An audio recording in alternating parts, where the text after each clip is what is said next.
قصة مأساوية جدا. عائلة يسجن الأب، يعتقل الأب في سجون النظام السوري، ثم تعتقل الزوجة وأطفالها الستة. ماذا حصل؟ ماذا سمعتم عن ما حصل في آذار مارس 2013 في دمر دمشق؟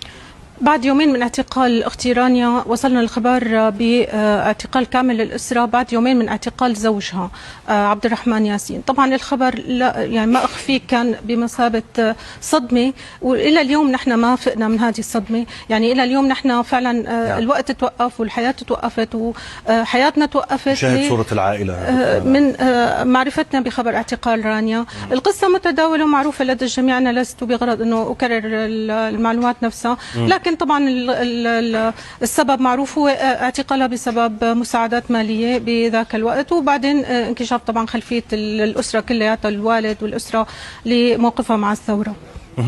طيب، هي اعتقلت لموقفها مع الثورة، الأطفال لماذا؟ الأطفال اعتقالهم اعتقال ممنهج، يعني ليس عبثي أبدا. النظام من سياسته اعتقال الأطفال، أولا للترهيب للتخويف، وأيضا لأنه يريد أن يستخدمهم ويدج بهم في ممارسات معينة. لاحقا بدأت تكتشف لدينا الأمور، لاحقا تصل لنا الشهادات أنه في أطفال تم الزج فيهم بالجيش، أطفال تم تسفيرهم، الاستفادة منهم بتجارة الأعضاء، بتجارة الأطفال، بتجارة الجنسية.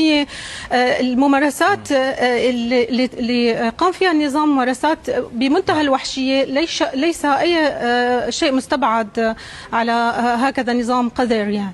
نعم دكتورة، لكن الآن آخر المعلومات التي وصلتكم، أنت في عملية بحث، أنت والعائلة طبعا في بحث منذ سنوات عن أي أثر يقودكم لأي أحد من العائلة المختفية قسريا.